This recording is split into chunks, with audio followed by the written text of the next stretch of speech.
If Congress does nothing, every family in America will see their income taxes automatically go up on January 1st. I'm assuming that doesn't sound too good to you.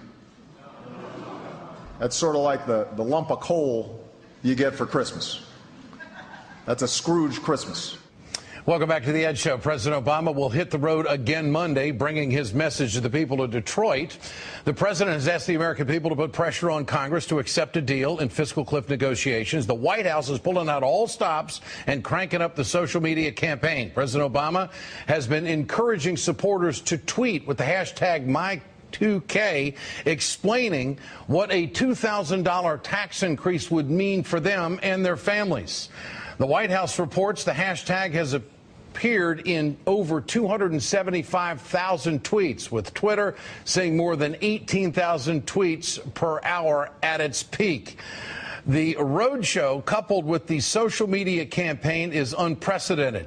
This is the kind of effort that helped President Obama win a second term. Now we'll see if his grassroots army can convince Republicans to do what's right by the American people. I am joined tonight by Democratic strategist Donna Gentile O'Donnell and MSNBC political analyst and Georgetown University professor Michael Eric Dyson. Great to have you with us tonight. I just want to go right to this poll.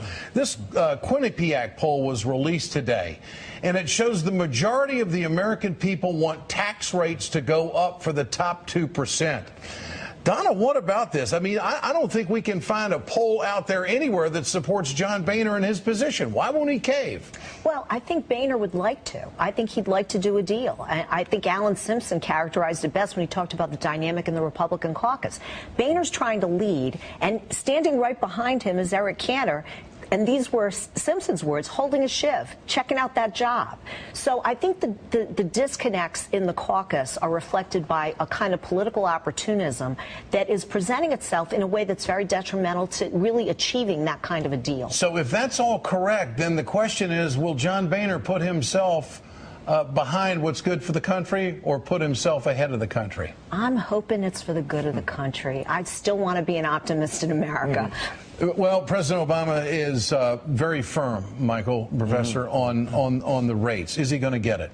I think so. Look, the best thing that happened to John Boehner was Obama's victory, because it was able to he was able to purge the kind of Tea Partyism to the right of him, to shore up his own interests. And look, I think, as Donna has indicated, with all optimism here, John Boehner wants to get it done because he's a workaday kind of political activist. He wants to make sure stuff gets done. He wants to leave a legacy, and he knows he can't do that if he's opposed to what the most of Americans want to do right now, which is keep the rates going up for those who are at the top. Why can't the rich pay their fair share? And I think the Republicans have seen the handwriting on the wall. 65% of the people support the president when it comes to higher rates. Donna, who has the next move?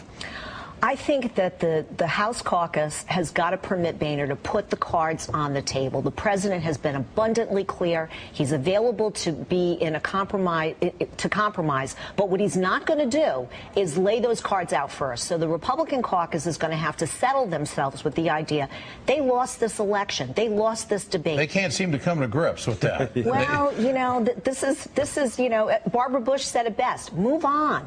Well, what should, if anything, the Democrats put on the table, Michael?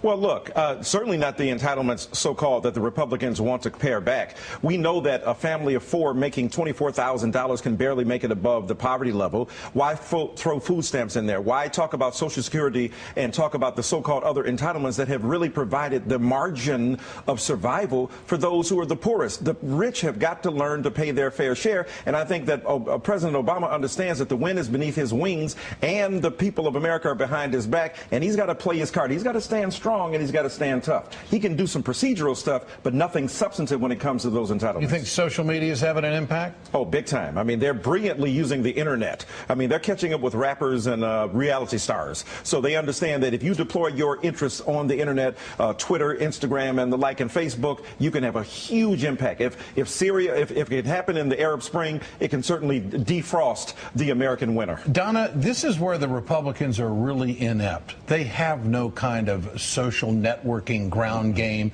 They have no poll that supports what they want to do. Even the CEOs in the Business Roundtable yesterday were telling the president, you know, we got this thing about rates. So it must come down to Boehner's future.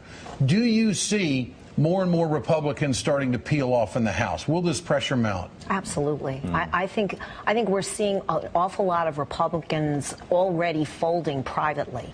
And I think that that's being reflected in the larger debate. I think we're going to see more of that. I mean, I'm very struck by, the day after, we had the sacred cows of the Republican Party. I mean, there was a barbecue of the sacred cows. It was amazing. I mean, Grover Norquist, persona non grata.